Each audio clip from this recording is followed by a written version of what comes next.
వచ్చిందండి. Venkata are you there? వింటున్నారా? నా మాట వినబడుతుందా? రైట్. ఏంటి సార్ ఇది? మీ ఇద్దరిని అడగాలి. ఇప్పుడు మా వినిపించకపోవడం టెక్నికల్ ఫాల్ట్ అంటారా? ఆర్ సంథింగ్ గ్రహణం ఎఫెక్ట్. జోక్ చేస్తున్నానండి. అసలు దేన్నో ఎవరినో తక్కువ చేసేది ఉద్దేశం లేదు. ఇందాక మీరు చెప్పిన దాని మనం చూస్తున్నట్లయితే ఇవి కొన్ని ఆచారాలు. ఇప్పుడు ఏమైందంటే ఒకప్పుడు ఆదిమానవుడి కాలంలో కూడా గ్రహణాలు సంభవించినప్పుడు అప్పటిదాకా దైవీపంగా మెరుస్తున్న ఆ సూర్యుడు సడన్ గా చీకటి పడిపోవడం, పక్షులన్నీ కూడా ఆడావిడిగా అయిపోతే అక్కడ ఆదిమానవుడు భయపడిపోయి చెట్టు గుహల్లో వెళ్ళి దాచుకున్నాడు. రాచరిక కాలం వచ్చిన తర్వాత ఏం జరిగింది? గ్రహణాలు వాళ్ళు అది నేచురల్గా జరుగుతున్నాయి, సూర్యుడు చంద్రులు జరుగుతుందని తెలుసుకున్నారు. వాళ్ళు తెలుసుకుని ఏం చేశారు? ఈ గ్రహణాలు జరిగిన ప్రతిసారి ఏం జరిగింది? రాష్ట్రంలో రాజుగారి ఆరోగ్యం చెడిపోవడం, లేకపోతే శత్రువు వచ్చి వీళ్ళని అటాక్ చేయడం, లేకపోతే ఏమంటారు భూకంపాలు రావడం, లేదా అంటువ్యాధులు రావడం. అయితే ఇవన్నీ కూడా ఈ గ్రహణాల వల్ల ఏర్పడుతుందని వాళ్ళు కొన్ని నమ్మకాలు కొన్ని పెట్టుకున్నారండి. కానీ ఈరోజు సైన్స్ చాలా క్లియర్గా చెప్తా ఉంది. ఇప్పుడు మీరు దర్బలు వేయడము అనేది ఒక ఆచారంగా తీసుకుంటే సమస్య లేదు. కాకపోతే దర్బలు వేయడం వల్ల ఒక విషకిరణం వచ్చి నీరు కలుషితం అవుతుంది, దర్బ వేయడం వల్ల అది దూరం అవుతుంది అంటే అసలు అది చాలా అశాస్త్రీయం అని చెప్పుకోవచ్చు. ఎందుకంటే మీరు ఒక ఎక్స్పెరిమెంట్ చేసి చూడండి. మన గతంలో కూడా చేసాం. ఇప్పుడు ఒక గ్రహణం సంభవించినప్పుడు ఒక వాటర్ బాటిల్, ఒక వాటర్ని ఇక్కడ పెట్టండి. ఓకే,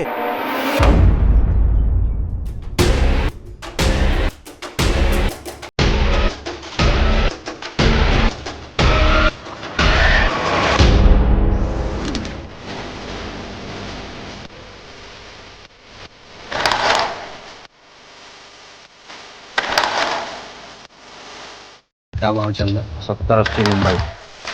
चल 50,000 लगा। एक बेटी तो खेलो। हरियाणा पैगर। मुंबई टॉस जीत गई।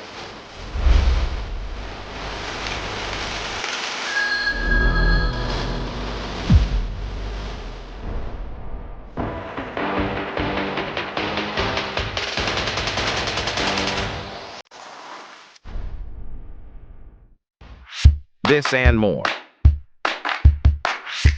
Streaming on News 9+. పెట్టి ఒక దాంట్లో మీరు దర్బ వేసి పెట్టండి, ఒక దాంట్లో దర్బ వేయకుండా పెట్టండి. గ్రహణం అయిపోయిన తర్వాత ఈ రెండు తీసుకెళ్ళి ఏదైనా ల్యాబ్లో టెస్ట్ చేయండి. మీరు చేస్తే ఏం తెలుస్తుంది? దర్బ వేసిన వాటరే మీకు కలుషితంగా ఉంటుంది, ఎందుకంటే అందులో మీరు ఒక ఎక్స్టర్నల్ థింగ్ వేశారు. సో కాబట్టి ఒకప్పుడు ఆచారంగా దీన్ని తీసుకొని అప్పట్లో జనాలకి జాగ్రత్తలుగా చెప్పడంలో ఏమైనా ఉంది అంటే అది ఓకే, ఆ కాలానికి అది కరెక్ట్. కానీ ఈరోజు సైన్స్ క్లియర్గా చెప్తున్న పరిస్థితి అవసరం లేదు. రైట్. ఒకసారి శర్మ గారు చెప్పండి. ఎస్, మీరు వింటున్నారు కదా. సో ఇవన్నీ ఫాల్స్ ఇలా చెప్పకూడదు అని అంటున్నారు. ఏమండి, ఇప్పుడు నేను ఒక విషయం అడుగుతాను. మన భారతీయులు గ్రహణానికి ముందు ఇంటిని శుభ్రం చేసుకోవడం, గ్రహణ సమయంలో స్నానం చేయడం, గ్రహణం పూర్తయ్యాక అంటే పట్టు స్నానం, విడుపు స్నానం చేయడం, తర్వాత గ్రహణం అయిన తర్వాత మళ్ళీ ఇంటిని శుభ్రంగా కడిగి శుభ్రం చేసుకోవడం, తర్వాత ఆలయాల దగ్గర నుంచి అన్ని కడిగి శుభ్రం చేసుకోవడం. దీనివల్ల సైంటిస్టులకు వచ్చే నష్టం ఏంటంటే ఒక వ్యక్తి శుభ్రంగా ఉండాలి. గ్రహణం జరిగే ముందు, గ్రహణ సమయంలో, గ్రహణ తర్వాత స్వచ్ఛత పాటించాలి. ఎత్ర స్వచ్ఛ తత్ర లక్ష్మి. అది ప్రతిరోజు ఏమని చెప్తున్నాం కదండి, ప్రతిరోజు ఏమని చెప్తున్నారు శాస్త్రవేత్తలు. ఏ ఒక్క రోజు కూడా వదలకుండా ప్రతిరోజు. శర్మ గారు మీరు అన్నట్టుగా మిగతా రోజుల్లో శుభ్రం చేసుకోవద్దు, కడుక్కోవద్దు ఇంట్లో. అంటే సింపుల్ గా చెప్పాలంటే ఇవాళ ఏదైతే ప్రజలు అనుసరిస్తున్నారో మీరు స్నానం దగ్గర ఒక్క నిమిషం అడగనియండి శర్మ గారు. అంటే శుభ్రం శాస్త్రవేత్తలకు వచ్చిన సమస్య అన్నారు కాబట్టి, శాస్త్రవేత్తలకు వచ్చిన సమస్య అన్నారు కాబట్టి ఒక్క నిమిషం ఆ ఒక్క రోజే శుభ్రంగా కడుక్కోవటం చేస్తే మిగతా రోజులు కడగటం వల్ల దానివల్ల స్నానం చేయకపోతే కడగపోతే ఏమైనా ఎఫెక్ట్ పడుతుందా, ఏమైనా నష్టం జరిగిందని ప్రూఫ్ ఉందా అని మిమ్మల్ని అడుగుతున్నాను నేను. అలాగే ఇప్పుడు మేము అలా ఆచారంగా మేము పాటించుకుంటే మీకు కలిగే నష్టం ఏంటి చెప్పండి.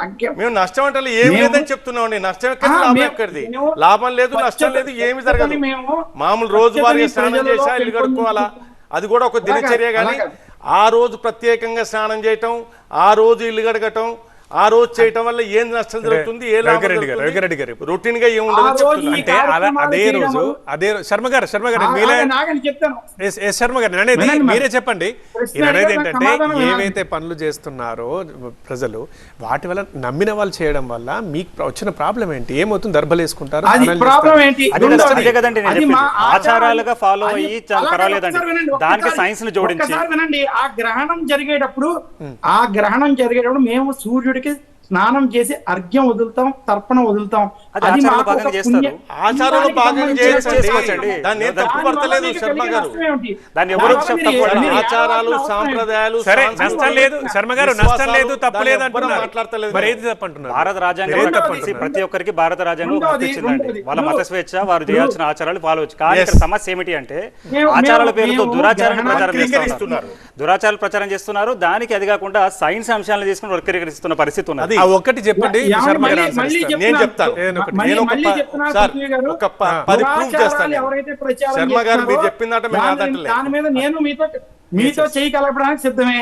Thank you. సనాతన ధర్మంగా ఒక గ్రహణం జరిగేటప్పుడు గ్రహణానికి ముందు నేను ఇల్లు శుభ్రంగా పెట్టుకుని ఆ సమయంలో ఏదో దర్భనం ఏదో వాడుకుని నేను గ్రహణ సమయంలో తలస్నానం చేసి పట్టు స్నానం విడుపు స్నానం చేసుకుని ఆ సమయంలో భగవంతుడికి దండం పెట్టుకుని దీపం పెట్టుకుని ధ్యానం చేసుకుని హిందువుగా నేను నా యొక్క ఆధ్యాత్మిక కార్యక్రమాన్ని నేను చేసుకుంటే దాని వల్ల మీకు కలిగే నష్టం ఏమిటి?